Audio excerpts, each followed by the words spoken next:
22শে শ্রাবণ, কবিগুরু রবীন্দ্রনাথ ঠাকুরের প্রয়াণ দিবস। তাই তার প্রতি শ্রদ্ধা জানিয়ে আজ আমরা নিয়ে এসেছি কবিগুরু রবীন্দ্রনাথ ঠাকুরের গল্প মণিহারা। এই গল্পটির মধ্যে রয়েছে কর্তব্য, লোভ, ভালোবাসা ও কল্পনার এক অপূর্ব মিশ্রণ, আর তার সাথে রয়েছে এক অসমাপ্ত সমাপ্তি। তাহলে আর দেরি না করে চলুন শুরু করা যাক আমাদের আজকের গল্প, রবীন্দ্রনাথ ঠাকুর রচিত মণিহারা।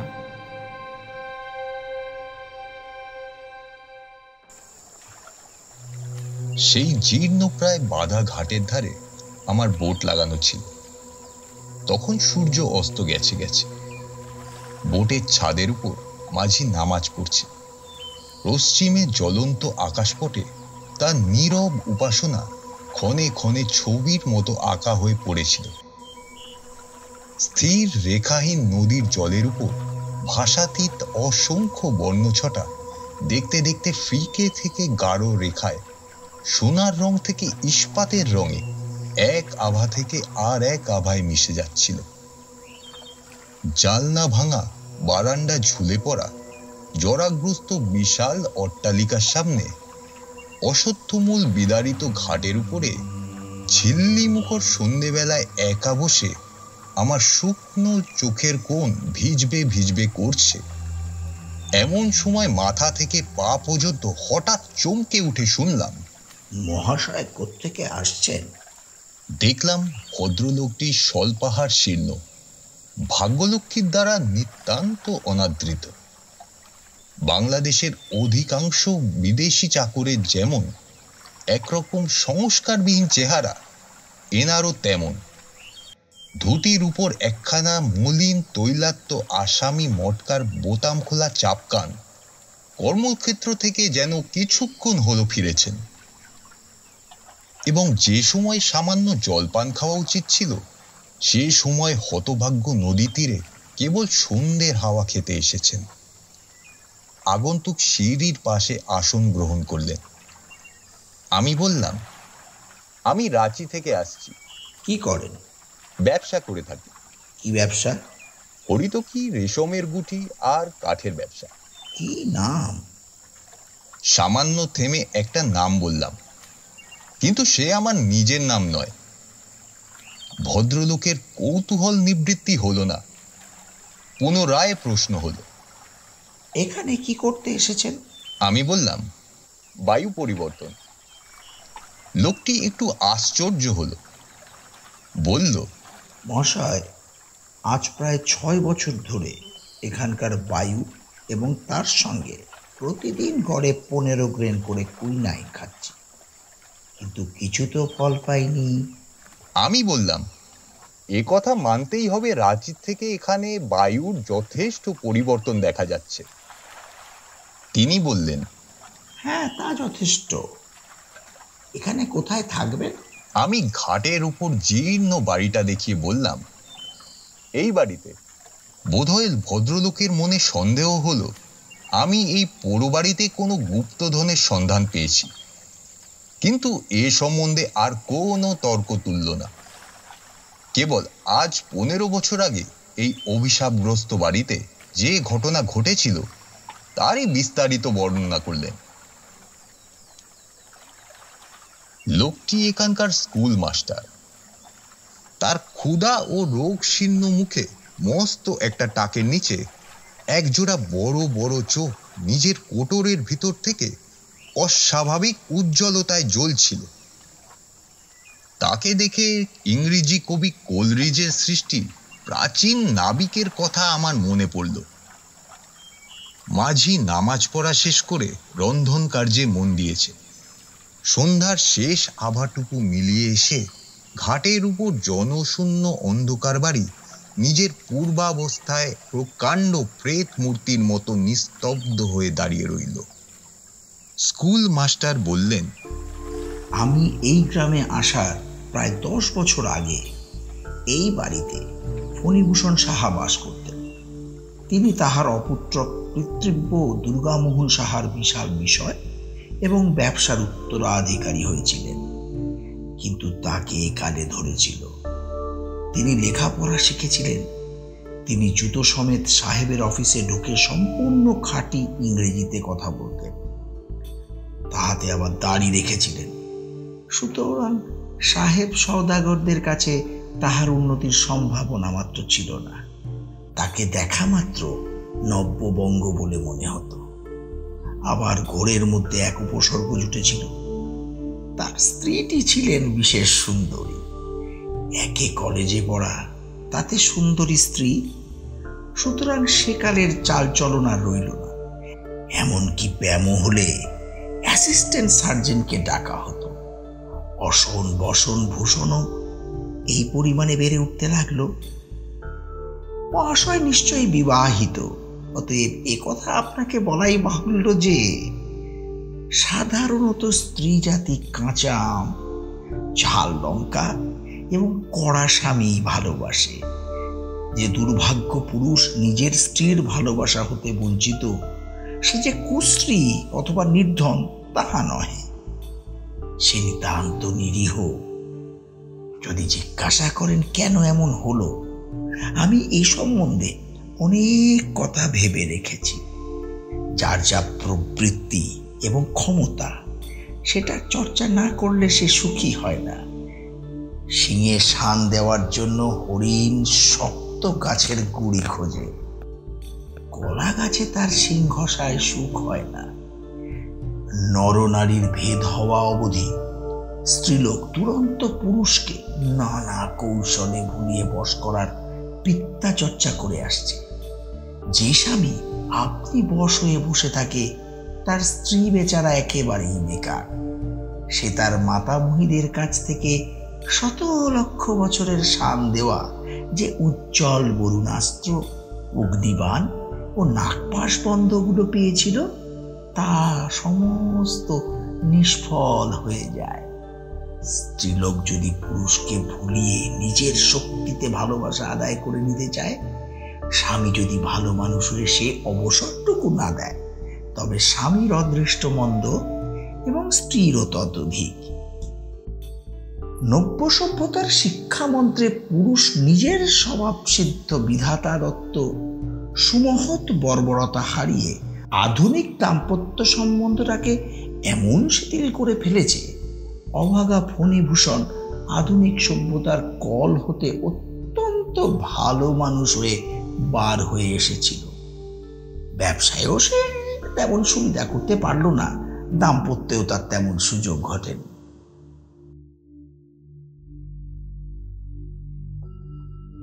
ফণীভূষণের স্ত্রী মণিমালিকা বিনা চেষ্টায় আদর, বিনা অশ্রুবর্ষণে ঢাকাই শাড়ি এবং বিনা দুর্জয় বাজুবন্ধ লাভ করত। এই রূপে তার নারী প্রকৃতি এবং তার ভালোবাসা নিশ্চেষ্ট হয়ে গিয়েছিল। সে কেবল গ্রহণ করত, দিত না কিছুই। তার নিরীহ এবং নির্বোধ স্বামীটি মনে করত দানই বুঝি প্রতিদান পাবার উপায়। একেবারে উল্টোটা বুঝেছিল আর কি। এর ফল হলো এই যে, এই স্বামীকে সে নিজের ঢাকাই শাড়ি এবং বাজুবন্ধ যোগানোর যন্ত্র স্বরূপ জ্ঞান করত। যন্ত্রটিও এমন সুচারু যে কোনোদিন তার চাকায় এক ফোঁটা তেল যোগানোর দরকার হয়নি। ফণীভূষণের জন্মস্থান ফুলবেড়ে, বাণিজ্য স্থান এখানে, কর্মানুরোধে এখানেই তাকে অধিকাংশ সময় থাকতে হতো। ফুলবেড়ের বাড়িতে তার মা ছিল না, তবু পিসি মাসি অন্য 5 জন ছিল। কিন্তু ফণীভূষণ পিসি মাসি ও অন্য 5 জনের উপকারার্থে বিশেষ করে সুন্দরী স্ত্রী ঘরে আনেন। সুতরাং স্ত্রীকে সে 5 জনের কাছ থেকে এনে এই কুঠিতে একলা নিজের কাছে রাখলেন। কিন্তু অন্যান্য অধিকার থেকে স্ত্রী অধিকারের প্রভেদ এই যে, স্ত্রীকে 5 জনের থেকে বিচ্ছিন্ন করে একলা নিজের কাছে রাখলেই যে সব সময় বেশি করে পাওয়া যায় তা নয়। স্ত্রীটি বেশি কথাবার্তা বলতো না, পাড়া প্রতিবেশিনীদের সঙ্গেও তার মেলামেশা বেশি ছিল না। ব্রত উপলক্ষে 2 ব্রাহ্মণকে খাওয়ানো বা বৈষ্ণবীকে 2 পয়সা ভিক্ষা দেওয়া কখনো তার দ্বারা ঘটেনি। তার হাতে কোনো জিনিস নষ্ট হয় না, কেবল স্বামীর আদরগুলো ছাড়া। যা পেয়েছে সমস্তই জমা করে রেখেছে। আশ্চর্যের বিষয় এই যে সে অপরূপ যৌবনশ্রী হয়েও যেন লেশমাত্র অপব্যয় করতে দেয়নি। লোকে বলে তার 24 বছর বয়সের সময়ও তাকে 14 বছরের মতো কাঁচা দেখতে ছিল। যাদের হৃৎপিণ্ড বরফের পিণ্ড, যাদের বুকের মধ্যে ভালোবাসার জ্বালা যন্ত্রণা স্থান পায় না, তারা বোধ করি সুদীর্ঘকাল তাজা থাকে। তারা কৃপণের মতো ভেতরে বাইরে আপনাকে জমিয়ে রাখতে পারে। অনপল্লবিত অতি সতেজলতার মতো বিধাতা মণিমালাকে নিষ্ফলা করে রাখলেন, তাকে সন্তান হতে বঞ্চিত করলেন। অর্থাৎ তাকে এমন একটা কিছু দিলেন না যাকে সে আপন লোহার সিন্ধুকের মণিমাণিক্য অপেক্ষা বেশি করে বুঝতে পারে, বা যা বসন্ত প্রভাতের নবসূর্যের মতো আপন কোমল উত্তাপে তার হৃদয়ের বরফ পিণ্ডটা গলিয়ে সংসারের উপর একটা স্নেহ নির্ঝড় বইয়ে দেয়। কিন্তু মণিমালিকা কাজকর্মে মজবুত ছিল। কখনোই সে লোকজন বেশি রাখেন। যে কাজ তার দ্বারা সাধ্য সে কাজ কেউ বেতন নিয়ে যাবে সে সহ্য করতে পারত না। সে কারোর জন্য চিন্তা করত না, কাউকে ভালোবাসত না, কেবল কাজ করত এবং জমা করত। এই জন্য তার রোগ শোক তাও কিছুই ছিল না। অপরিমিত স্বাস্থ্য, অবিচলিত শান্তি এবং সঞ্চীয়মান সম্পদের মধ্যে সে সবলে বিরাজ করত। অধিকাংশ স্বামীর পক্ষে এটাই যথেষ্ট। যথেষ্ট কেন, এটা দুর্লভ। অঙ্গের মধ্যে কোটিদেশ বলে একটা ব্যাপার আছে, যা কোমরের ব্যথা না হলে মনে পড়ে না। গৃহের আশ্রয় স্বরূপে স্ত্রী যে একজন আছে, ভালোবাসার তাড়নায় তা পদে পদে এবং তা 24 ঘন্টা অনুভব করার নাম ঘর কন্যার কোমরে ব্যথা। নিরতিশয় পতিব্রতা স্ত্রীর পক্ষে গৌরবের বিষয়, কিন্তু পতির পক্ষে আরামের নয়। আমার তো এই মত। মহাশয়, স্ত্রীর ভালোবাসা ঠিক কতটা পেলাম, ঠিক কতটুকু কম পড়লো, অতি সূক্ষ্ম নিক্তি ধরে তা অহরহ তৌল করতে বসা কি পুরুষ মানুষের কর্ম? স্ত্রী আপনার কাজ করুক, আমি আপনার কাজ করি।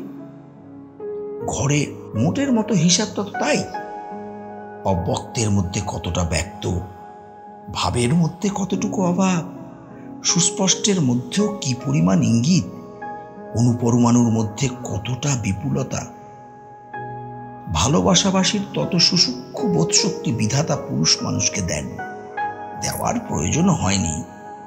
পুরুষ মানুষের তিল পরিমাণ রাগ অনুরাগ বিরাগের লক্ষণ নিয়ে মেয়েরা ওজন করতে বসে বটে। কথার মধ্যে থেকে আসল ভঙ্গিটুকু এবং ভঙ্গির মধ্যে থেকে আসল কথাটুকু চিরে চিরে চুলে চুলে বার করতে থাকে। কারণ পুরুষের ভালোবাসাই মেয়েদের বল, তাদের জীবন ব্যবসার মূলধন। এটাই হওয়ার গতিক লক্ষ্য করে ঠিক সময় পাল ঘুরাতে পারলে তবেই তাদের তরুণী তরে যায়। এই জন্যই বিধাতা ভালোবাসার মানযন্ত্রটি মেয়েদের হৃদয়ের মধ্যে ঝুলিয়ে দিয়েছেন, পুরুষদের দেননি। কিন্তু বিধাতা যা দেননি, সম্প্রতি পুরুষরা সেটি সংগ্রহ করে নিয়েছেন।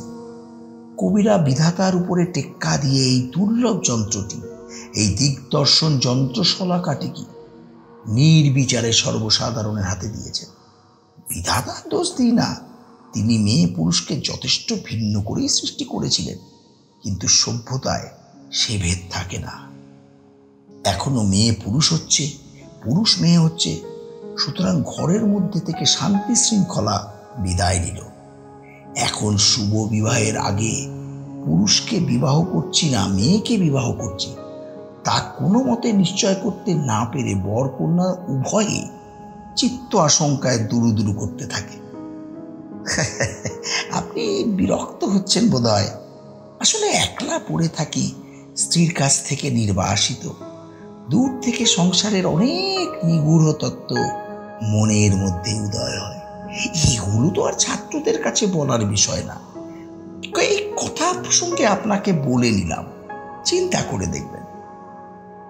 মোট কথাই যে যদি রান্নায় নুন কম হতো এবং পানের চুল বেশি হতো, তবুও ফণিভূষণের হৃদয়ে কি নামক একটা দুঃসাধ্য উৎপাত অনুভব করত। স্ত্রীর কোনো দোষ ছিল না, কোনো ভ্রম ছিল না, তবু স্বামীর কোনো সুখও ছিল না। সে তার সহধর্মিনীর শূন্য গহ্বর হৃদয় লক্ষ্য করে কেবলই হীরা মুক্তার গহনা ঢালত, কিন্তু সেগুলো পড়ত গিয়ে ওই লোহার সিন্ধুকে। হৃদয় শূন্যই থাকত। খুড়ো দুর্গামোহন ভালোবাসা এত সূক্ষ্মভাবে বুঝত না, এত কাতর হয়ে চাইতও না, এত প্রচুর পরিমাণ দিত না, অথচ খুড়ির কাছ থেকে অজস্র পরিমাণ লাভ করত। ব্যবসায়ী হতে গেলে নব্যবাবু হলে চলে না, এবং স্বামী হতে গেলে পুরুষ হওয়া দরকার, এ কথায় সন্দেহ মাত্র করবেন না। ঠিক এই সময় শৃগালগুলো নিকটবর্তী ঝোপের মধ্য থেকে অত্যন্ত উচ্চ স্বরে চিৎকার করে উঠল। মাস্টার মশাইয়ের গল্পের স্রোতে মিনিট খানেকের বাধা পড়ল। ঠিক মনে হলো সেই অন্ধকার সভাভূমিতে কৌতুকপ্রিয় শৃগাল সম্প্রদায় স্কুল মাস্টারের ব্যাখ্যাত দাম্পত্য নীতি শুনেই হোক, বা নব্য সভ্যতার দুর্বল ফণিভূষণের আচরণেই হোক, রোয়ে রোয়ে অট্টহাস্য করে উঠতে লাগলো। তাদের ভাবোচ্ছ্বাস নিবৃত্ত হয়ে জলস্থল দ্বিগুণতর নিস্তব্ধ হলে পর মাস্টার সন্ধ্যার অন্ধকারে তার বৃহৎ উজ্জ্বল চোখ পাকিয়ে গল্প বলতে লাগলেন। ফণিভূষণের জটিল এবং বহু বিস্তৃত ব্যবসায়ে হঠাৎ এক ভাড়া উপস্থিত হলো। ব্যাপারটা কি তা বোঝা আমার মতো অব্যবসায়ীর পক্ষে সম্ভব নয়, এবং বোঝানো শক্ত। মোদ্দা কথা, সহসা কি কারণে বাজারে তার ক্রেডিট রাখা কঠিন হয়ে পড়েছিল। যদি কেবলমাত্র 5টা দিনের জন্য সে কোথাও থেকে $1,00,000 বার করতে পারে, বাজারে একবার বিদ্যুতের মতো এই টাকার চেহারা দেখিয়ে দেয়, তাহলেই মুহূর্তের মধ্যে সংকট উত্তীর্ণ হয়ে তার ব্যবসা পাল ভরে ছুটে চলতে পারে। টাকাটার সুযোগ হচ্ছিল না। স্থানীয় পরিচিত মহাজনদের নিকট থেকে ধার করতে প্রবৃত্ত হয়েছে। এরূপ জনরব উঠলে তার ব্যবসায়ের দ্বিগুণ অনিষ্ট হবে আশঙ্কায় তাও পরিচিত স্থানে ঋণের চেষ্টা দেখতে হচ্ছিল। সেখানে উপযুক্ত বন্ধক না রাখলে চলে না। গহনা বন্ধক রাখলে লেখাপড়া এবং বিলম্বের বিশেষ কারণ থাকে না, চটপট এবং সহজেই কাজ হয়ে যায়। ফণিভূষণ একবার স্ত্রীর কাছে গেল। নিজের স্ত্রীর কাছে স্বামী যেমন সহজভাবে যেতে পারে, ফণিভূষণের তেমন করে যাওয়ার ক্ষমতা ছিল না। সে দুর্ভাগ্যক্রমে নিজের স্ত্রীকে ভালোবাসত যেমন ভালোবাসা কাব্যের নায়ক কাব্যের নায়িকাকে বাসে, যে ভালোবাসায় সন্তর্পণে পদক্ষেপ করতে হয় এবং সকল কথা মুখ ফুটে বার হতে পারে না, যে ভালোবাসার প্রবল আকর্ষণ সূর্য এবং পৃথিবীর আকর্ষণের ন্যায় মাঝখানে একটা অতিদূর ব্যবধান রেখে দেয়। তথাপি তেমন দায়ে পড়লে কাব্যের নায়ককেও প্রেয়সীর নিকট হুন্ডি, বন্ধক এবং হ্যান্ড নোটের প্রসঙ্গ তুলতে হয়। কিন্তু সুর বেঁধে যায়, বাক্যস্খলন হয়। এমন সকল পরিষ্কার কাজের কথার মধ্যেও ভাবের গরিমা ও বেদনার বিপথ এসে উপস্থিত হয়। হতভাগ্য ফণিভূষণ স্পষ্ট করে বলতে পারল না, ওগো, আমার দরকার হয়েছে, তোমার গয়নাগুলো দাও। কথাটা বলল, অথচ অত্যন্ত দুর্বলভাবে বলল। মণিমালিকা যখন কঠিন মুখ করে হাঁ না কিছুই বলল না, তখন সে একটা অত্যন্ত নিষ্ঠুর আঘাত পেল, কিন্তু প্রত্যাঘাত করল না। পুরুষোচিত বর্বরতার লেশমাত্র তাহার মধ্যে ছিল না। যেখানে জোর করে কেড়ে নেওয়া উচিত ছিল, সেখানে সে আপনার আন্তরিক ক্ষোভ পর্যন্ত চেপে গেল। যেখানে ভালোবাসার একমাত্র অধিকার সর্বনাশ হয়ে গেল, সেখানে বলকে প্রবেশ করতে দেবে না, এই তার মনের ভাব। এ সম্বন্ধে সে এইরূপ সূক্ষ্ম তর্ক করত যে, বাজারে যদি অন্যায়ের কারণেও আমার ক্রেডিট না থাকে, তবে তাই বলে বাজারে লুটে নেবার অধিকার আমার নেই।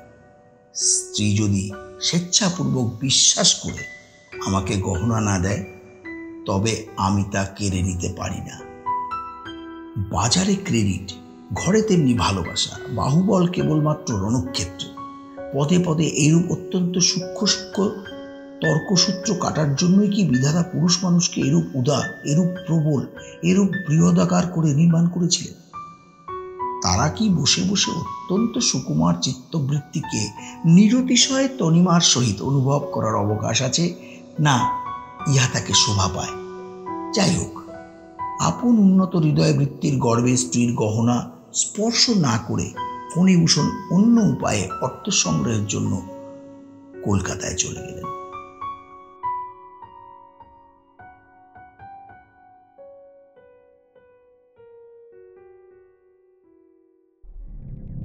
সংসারে সাধারণত স্ত্রীকে স্বামী যতটা চেনে, স্বামীকে স্ত্রী তার চেয়ে অনেক বেশি চেনে।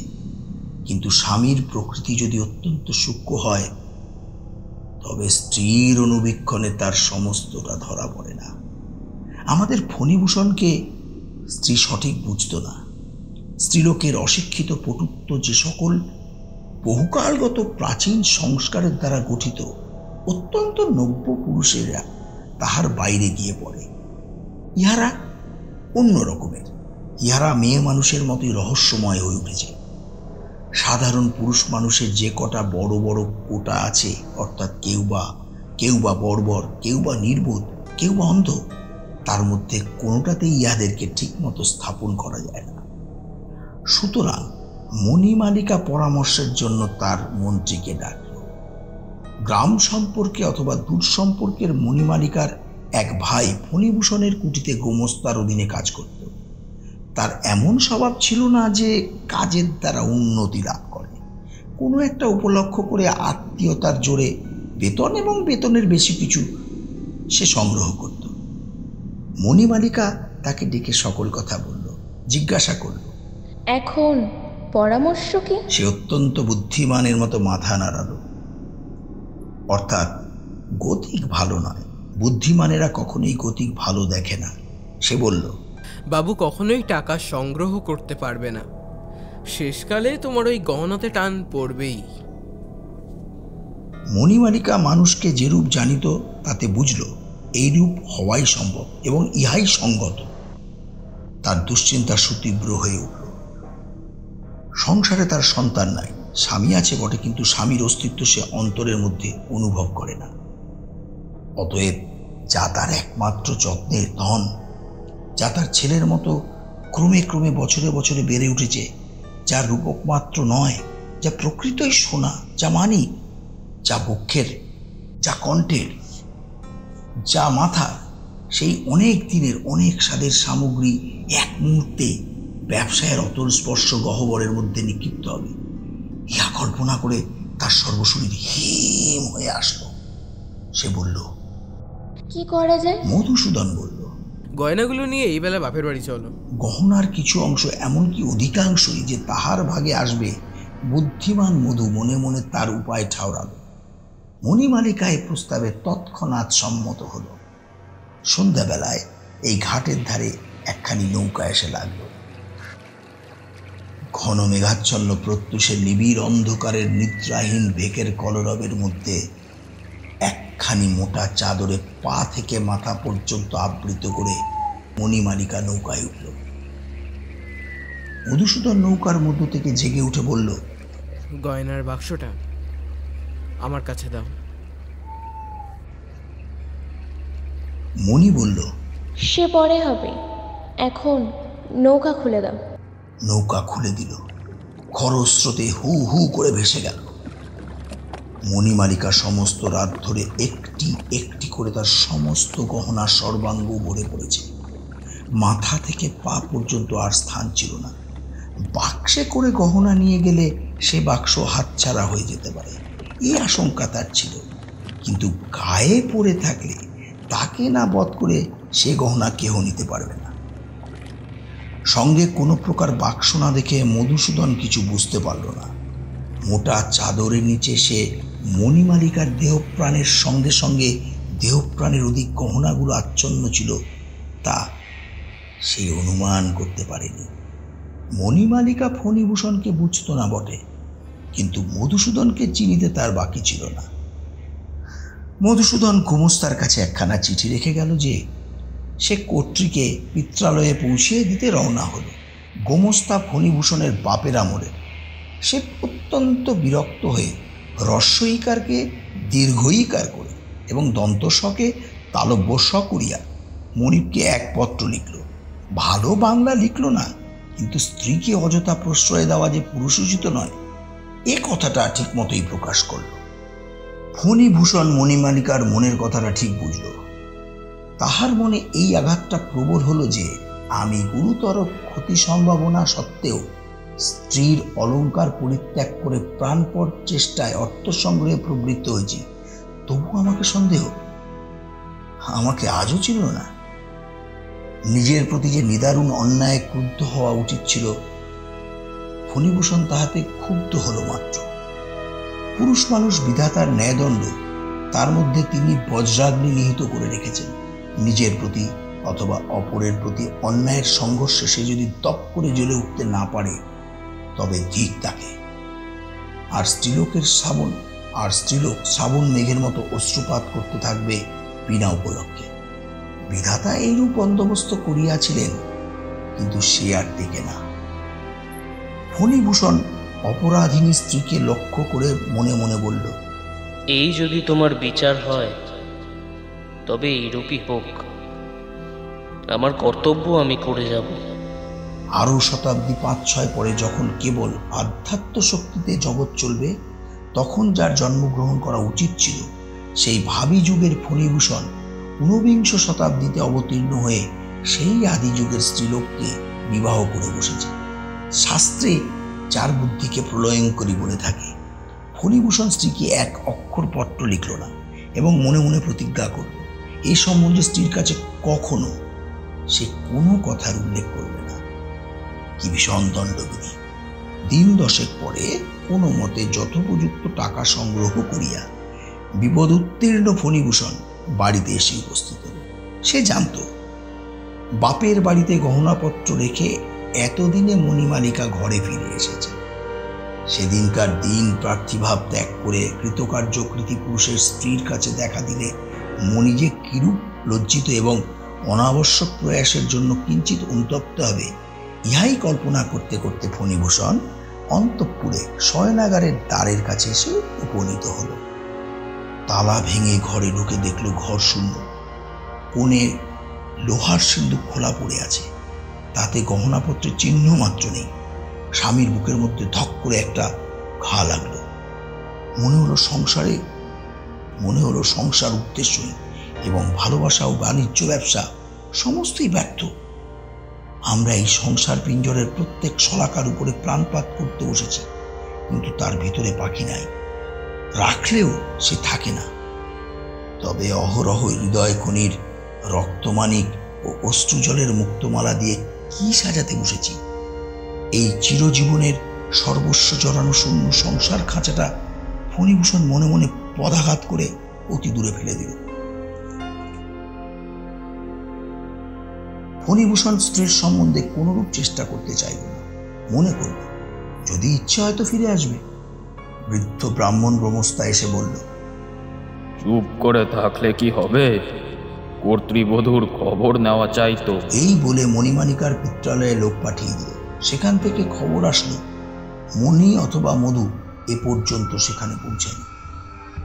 নদী তীরে তীরে প্রশ্ন করতে করতে লোক ছুটল। মধুর তল্লাশ করতে করতে পুলিশে খবর দেওয়া হলো। কোন নৌকার মাঝিকে, কোন পথে তারা কোথায় চলে গেল, তার কোনো সন্ধান মিলল না। সর্বপ্রকার আশা ছেড়ে দিয়ে একদিন ফণিভূষণ সন্ধ্যাকালে তার পরিত্যক্ত শয়নগৃহের মধ্যে প্রবেশ করল। সেদিন জন্মাষ্টমী। সকাল থেকে অবিশ্রান্ত বৃষ্টি পড়ছে। উৎসব উপলক্ষে গ্রামের প্রান্তরে একটা মেলা বসেছে। সেখানে 8 চালার মধ্যে 12 যাত্রা আরম্ভ হয়েছে। মুষলধারায় বৃষ্টিপাত শব্দে যাত্রার গানের সুর মৃদুতর হয়ে কানে এসে প্রবেশ করছে। ওই যে বাতায়নের উপরে শিথিলকন্দ্রা দরজাটা ঝুলে পড়েছে, ওইখানে ফণিভূষণ অন্ধকারে একলা বসেছিল। বাদলার হাওয়া, বৃষ্টির ছাট এবং যাত্রার গান ঘরের মধ্যে প্রবেশ করছিল। কোনো খেয়ালই ছিল না। ঘরের দেওয়ালে আর্ট স্টুডিও রচিত লক্ষ্মী সরস্বতীর একজোড়া ছবি টাঙানো, আলনার উপরে একটি গামছা ও তোয়ালে, একটি চুড়ি পেরে ও একটি ডুরে শাড়ি সদ্য ব্যবহারযোগ্যভাবে পাকানো ঝুলানো রয়েছে। ঘরের কোণে টিপাইয়ের উপরে পিতলের ডিবায় মণিমালিকার সহস্ত রচিত গুটিকত পান শুষ্ক হইয়া পড়ে আছে। কাচের আলমারির মধ্যে তার আবাল্য সঞ্চিত চীনের পুতুল, এসেন্সের শিশি, রঙিন কাচের ডিক্যান্টার, শৌখিন তাস, সমুদ্রের বড় বড় কড়ি, এমনকি শূন্য সাবানের বাক্সগুলি পর্যন্ত অতি পরিপাটি করে সাজানো। যে অতি ক্ষুদ্র গোলক বিশিষ্ট ছোট শখের কেরোসিন ল্যাম্প সে নিজে প্রতিদিন প্রস্তুত করে সহস্তে জ্বালিয়ে কুলুঙ্গিটির উপরে রেখে দিত, তা যথাস্থানে নির্বাপিত এবং ম্লান হয়ে দাঁড়িয়ে আছে। কেবল সেই ক্ষুদ্র ল্যাম্পটি শয়নকক্ষে মণিমালিকার শেষ মুহূর্তের নিরুত্তর সাক্ষী। সমস্ত শূন্য করে যে চলে যায়, সেও এত চিহ্ন, এত ইতিহাস, সমস্ত জড় সামগ্রীর উপর আপন সজীব হৃদয়ের এত স্নেহ স্বাক্ষর রেখে যায়। এসো মণিমালিকা, এসো, তোমার দীপটি তুমি জ্বালাও, তোমার ঘরটি তুমি আলো করো, আয়নার সম্মুখে দাঁড়িয়ে তোমার যত্ন কুঞ্চিত শাড়িটি তুমি পরো। তোমার জিনিসগুলো তোমার জন্য অপেক্ষা করছে। তোমার কাছ থেকে কেউ কিছু প্রত্যাশা করে না। কেবল তুমি উপস্থিত হওয়া মাত্র তোমার অক্ষয় যৌবন, তোমার অম্লান সৌন্দর্য নিয়ে চারিদিকের এই সকল বিপুল বিক্ষিপ্ত অনাথ জড় সামগ্রী রাশিকে একটি প্রাণের ঐক্যে সঞ্জীবিত করে রাখো। এই সকল মুখ প্রাণহীন পদার্থের অব্যক্ত ক্রন্দন গৃহকে শ্মশান করে তুলেছে। গভীর রাত্রে কখন এক সময়ে বৃষ্টির ধারা এবং যাত্রার গান থেমে গেছে। ফণিভূষণ জালনার কাছে যেমন বসেছিল তেমনি বসে আছে। বাতায়নের বাইরে এমন একটা জগৎব্যাপী নিরন্ধ্র অন্ধকার, তার মনে হচ্ছিল যেন সম্মুখে জমালয়ের একটা অভ্রভেদী সিংহদ্বার যেন এইখানে দাঁড়িয়ে কেঁদে ডাকলে চিরকালের লুপ্ত জিনিস অচিরকালের মতো একবার দেখা দিতেও পারে। এই মসিকৃষ্ট মৃত্যুর পটে, এই অতি কঠিন নিকষ পাষাণের উপর সেই হারানো সোনার একটা রেখা পড়তেও পারে। এমন সময় একটা ঠক ঠক শব্দের সঙ্গে সঙ্গে গহনার ঝমঝম শব্দ শোনা গেল। ঠিক মনে হলো শব্দটা নদীর ঘাটের উপর থেকে উঠে আসছে। তখন নদীর জল এবং রাত্রির অন্ধকার এক হয়ে মিশে গিয়েছিল। পুলকিত ফণিভূষণ দুই উৎসুক চক্ষু দিয়া অন্ধকারে ঠেলে ঠেলে কুড়িয়ে কুড়িয়ে দেখতে চেষ্টা করতে লাগল।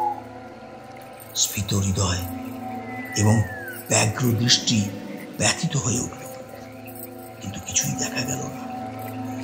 দেখার চেষ্টা যতই একান্ত বেড়ে উঠল, অন্ধকার ততই যেন ঘনীভূত। দেখার চেষ্টা যতই একান্ত বেড়ে উঠল, অন্ধকার ততই যেন ঘনীভূত। জগৎ ততই যেন ছায়াবৎ হয়ে আসলো। প্রকৃতি নিশীথ রাত্রে আপন মৃত্যু নিকেতনের গবাক্ষ দ্বারে অকস্মাৎ অতিথি সমাগম দেখে দ্রুত হস্তে আরো একটি বেশি করে পর্দা ফেলে দিল। শব্দটা ক্রমে ঘাটের সর্বোচ্চ সোপানতল ছেড়ে বাড়ির দিকে অগ্রসর হতে লাগল। বাড়ির সম্মুখে এসে থামল। দেউড়ি বন্ধ করে দারোয়ান যাত্রা শুনতে গিয়েছিল। তখন সেই রুদ্ধদ্বারের উপর ঠক ঠক ছমছম করে ঘা পড়তে লাগলো, যেন অলঙ্কারের সঙ্গে সঙ্গে একটা শক্ত জিনিস দ্বারের উপর এসে পড়ছে। ফণিভূষণ আর থাকতে পারল না। নির্বান্দিত কক্ষগুলি পার হয়ে অন্ধকার সিঁড়ি দিয়ে নেমে রুদ্ধদ্বারের নিকটে এসে উপস্থিত হল। তার বাইরে থেকে তালা বন্ধ ছিল। ফণিভূষণ প্রাণপণে দুই হাতে সেই দ্বার নাড়া দিতেই সেই সংঘাতে এবং তার শব্দে চমকে জেগে উঠল। দেখতে পেল সে নিদ্রিত অবস্থায় উপর থেকে নিচে নেমে এসেছিল। তার সর্বশরীর ঘর্মাক্ত, হাত পা বরফের মতো ঠান্ডা এবং হৃৎপিণ্ড নির্বাণোন্মুখ প্রদীপের মতো স্ফুরিত হচ্ছে। স্বপ্ন ভেঙে দেখল বাইরে আর কোনো শব্দ নেই, কেবল শ্রাবণের ধারা তখনও ঝরঝর শব্দে পড়ছিল। তারই সাথে মিশ্রিত হয়ে শোনা যাচ্ছিল যাত্রার ছেলেরা ভোরের সুরে তাল ধরেছে। যদি ব্যাপারটা সমস্তই স্বপ্ন, কিন্তু এত অধিক নিকটবর্তী এবং সত্যবৎ যে ফণিভূষণের মনে হলো যেন অতি অল্পের জন্যই সে তার অসম্ভব আকাঙ্ক্ষার আশ্চর্য সফলতা হতে বঞ্চিত। সেই জলপতনের শব্দের সাথে দুরাগত ভৈরবীর তাল তাকে বলতে লাগলো, এই জাগরণী স্বপ্ন, এই জগৎই মিথ্যা।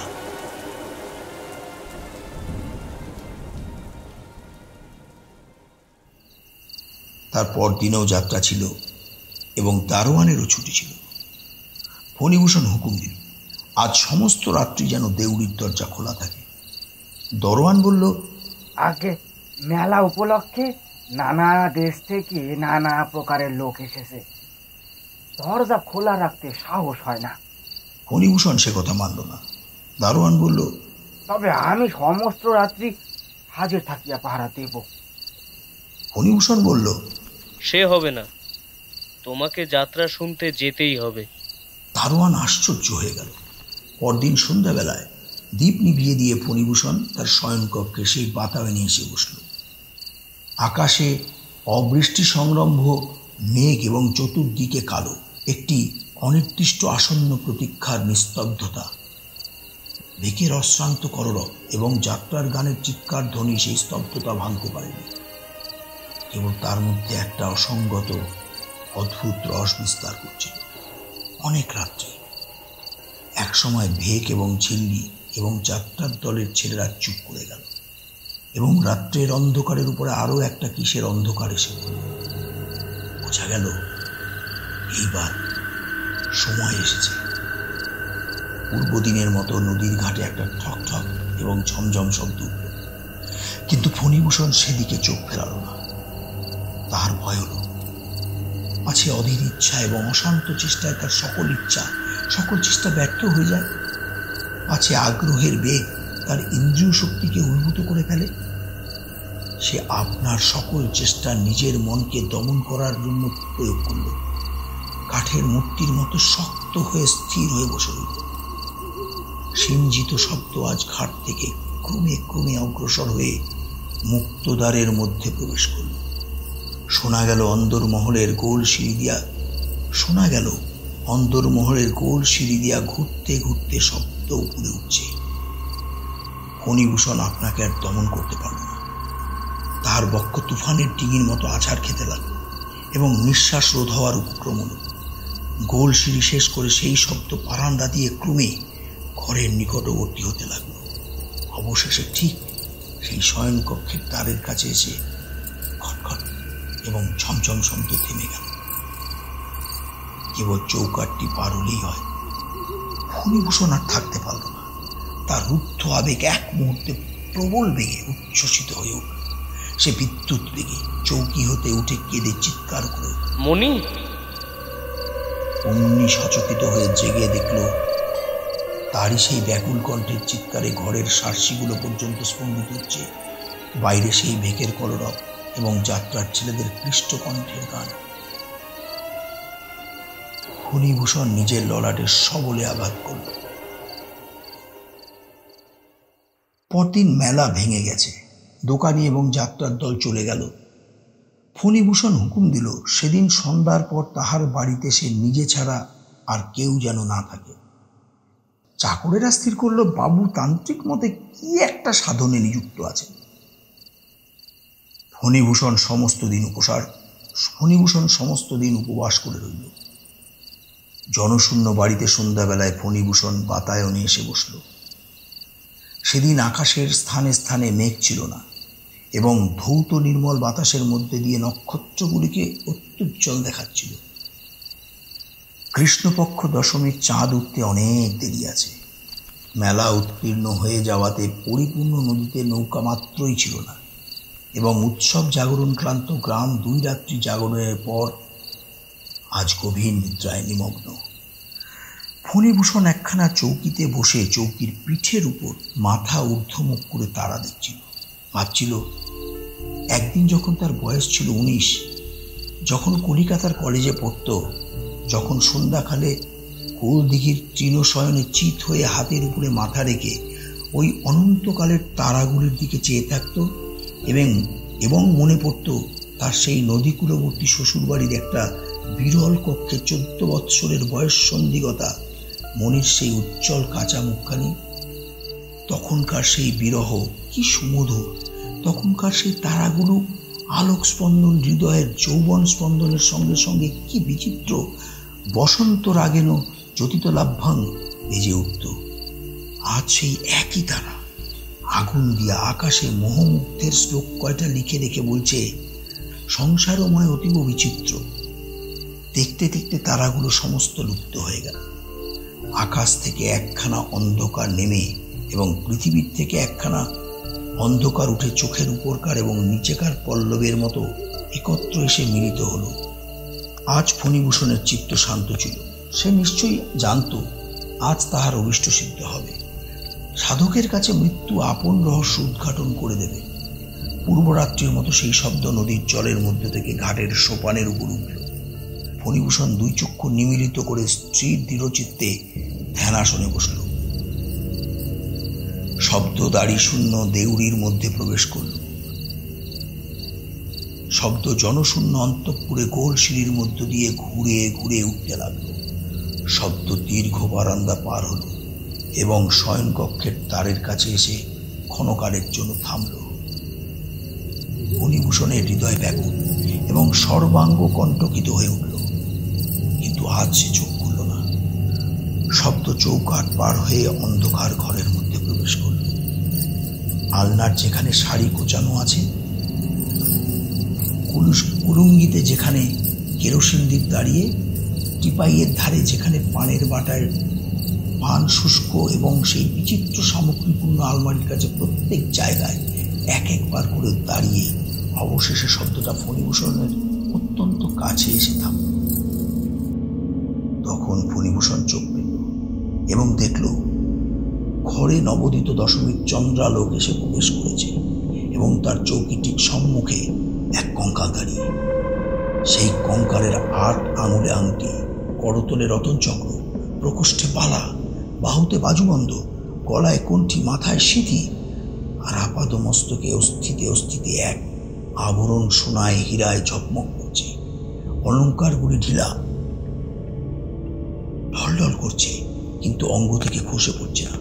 সর্বাপেক্ষা ভয়ঙ্কর তার অস্থিময় মুখের তার দুই চোখ ছিল সজীব। সেই কালো তারা, সেই ঘন দীর্ঘ পঙ্খ, সেই সজল উজ্জ্বলতা, সেই অবিচলিত দৃঢ় শান্ত দৃষ্টি। আজ 18 বছর পূর্বে একদিন আলোকিত সভাগৃহে নহবতের সাহানা আলাপের মধ্যে ফণিভূষণ সে দুটি আয়ত সুন্দর কালো কালো ঢলঢলে চোখ শুভ্র দৃষ্টিতে প্রথম দেখেছিল। সেই দুটি চোখই আজ শ্রাবণের অর্ধরাত্রে কৃষ্ণপক্ষ দশমীর চন্দ্রকিরণে দেখে তাহার সর্বশরীরের রক্ত হিম হয়ে গেল। প্রাণপণে দুই চোখ বুঝতে চেষ্টা করল, কিছুতেই পারল না। তার চোখে মৃত মানুষের চোখের মতো নির্নিমেষ চেয়ে রইল। তখন সেই কঙ্কাল স্তম্ভিত ফণিভূষণের মুখের দিকে তার দৃষ্টি স্থির রেখে ডান হাত তুলে নীরবে অঙ্গুলি সংকেতে ডাকল। তার 4 আঙ্গুলের অস্থিতে হীরার আংটি ঝকঝক করে উঠল। ফণিভূষণ মুড়েহের মতো উঠে দাঁড়ালো, কঙ্কাল দ্বারের অভিমুখে চলল। হাড়েতে হাড়েতে গহনায় গহনায় কঠিন শব্দ হতে লাগল। ফণিভূষণ পাশবন্ধ পুত্তলির মতো তার পশ্চাৎ পশ্চাৎ চলল।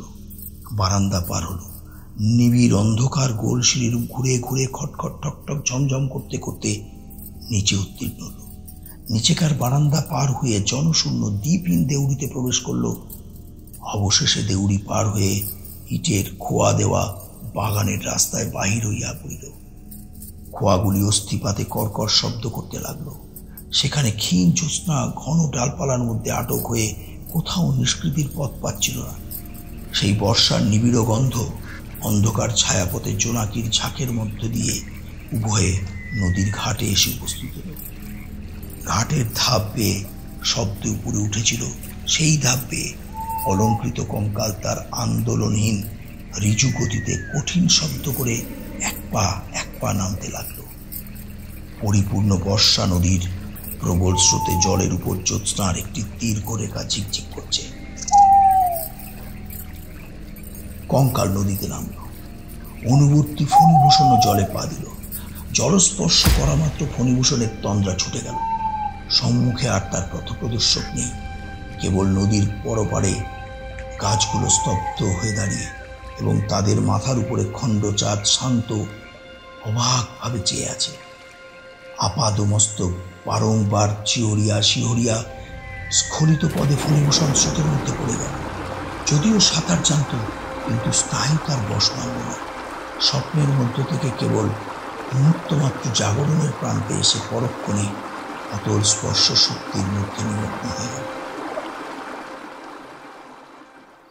গল্প শেষ করে স্কুল মাস্টার খানিকক্ষণ থামলেন।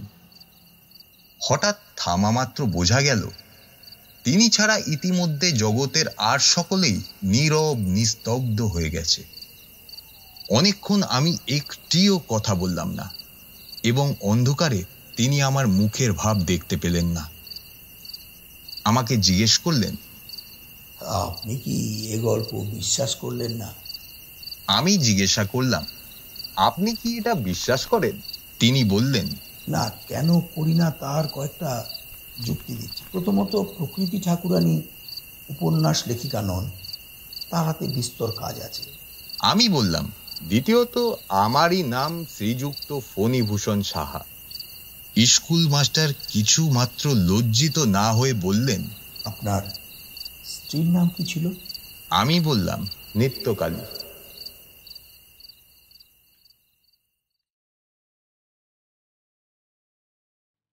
এতক্ষণ শুনছিলেন আমাদের আজকের গল্প কবিগুরু রবীন্দ্রনাথ ঠাকুরের লেখা মণিহারা।